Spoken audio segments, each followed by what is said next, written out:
অনেক দিনই হইছে আপনাদের সাথে খাওয়ার টেবিলের ভিডিওটা করা হয় না। অনেক দিন হইছে, ঠিক না?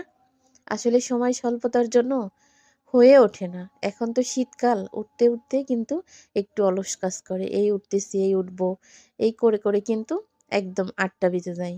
তো ৮টার সময় উঠে তারপরেও পারা যায় যে ৩-৪টা চুলা আছে, ইন্ডাকশন আছে, তারপরে গ্যাসের চুলা আছে, ২টা রাইস কুকার আছে, ৩-৪টা চুলা আছে বিধায় ৮টার সময় উঠে কিন্তু ৯টার ভিতরে সবকিছু কমপ্লিট করা যায়। তাড়াহুড়া হয় অনেক, তারপরও হয়ে যায়, অসুবিধা হয় না। তো ওই তাড়াহুড়া করে কিন্তু আর খাবার টেবিলের ভিডিও হয় না। শুধু ওই রান্নার ভিডিওটা কিন্তু ধরতে পারি। তাও অনেক কষ্ট হয়ে যায়। নিজে, নিজে রান্না করা, গুছানো, কাটাকুটা করা, আবার এক হাত দিয়ে ফোন দিয়ে করা। সব কিন্তু আমার এই এক হাতের পরেই হয়। আমার ফোনটা কখনো কিন্তু কেউ ধরে কাউরে দিয়ে এই পর্যন্ত এই ২ মাস, ২.৫ মাস হচ্ছে ভিডিও আপলোড করতেছি। কাউরে দিয়ে কখনো আমি ভিডিও ধরায় মানে ফোন ধরায় ভিডিও করাইনি। আমার এই হাত দিয়েই কুটা, কাটা, রান্না বাড়া, ভিডিও ধরা সবকিছুই আমার হাত দিয়ে। তো এখানে ট্যাংরা মাছ দিয়ে ফুলকপি দিয়ে রান্নার জন্য প্রস্তুতি নিচ্ছি। মশলাটা তেল গরম হয়ে গেছে, মশলাটা দিয়ে সুন্দর করে কষায় নিচ্ছি। আগে কুমড়া বড়ি ভেজে রাখিছি। আমি কুমড়া বড়ি সবসময় একটু বড় বড় করে কাটি। আমার বড় বড় কাটা এটা হচ্ছে অভ্যাস হয়ে গেছে। মাছ কাটা, গোশ কাটা, এই যে কুমড়া বড়ি দিতে গেলে। আসলে আমার কাছে তেমন কিছুই নেই, কিন্তু আমার কাছে কিন্তু আমার মনটা অনেক বড় আছে।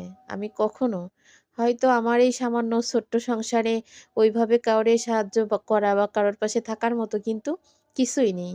তারপরও যা আছে, হয়তো রান্নার জিনিস হোক বা এমনি টুকিটাকি যেটাই আছে, কেউ কখনো চাইলে আমি হিসাব করি না যে আমার ছেলেমেয়ের হবে কিনা, আমার হবে কিনা।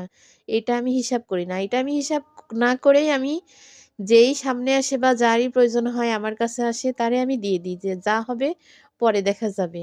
আগে তো এরে দিই, পরেরটা পরে। তরকারি আছে যতটুকু হয়তো আমাদের ২ মা ২ ছেলে মা ছেলেদের জন্য আছে। হয়তো পুরাটুকু দিয়ে দিই। চিন্তা করি যাক পরে হয়তো ডিম-ডাম কিছু একটা ভেজে খাবো। না হয় একটা তরকারি রান্না করে খাবো। তো আমি কখনো হিসাব করি না যে এইটুক রেখে দিচ্ছি আর এইটুক দিয়ে দিই, এইটা হিসাব করি না কখনো। কারণ একটা মানুষ যখন আমার কাছে চাইতে আসে, সে কিন্তু পরবর্তীতে হয়তো আর আসবে না ওই একদিনই।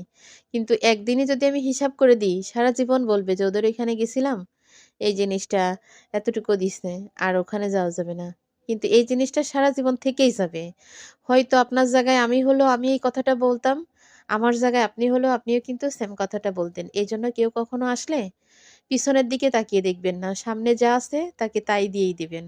পিছনে তাকিয়ে দেখতে গেলে সামনে কখনো দিতে পারবেন না। আর সামনে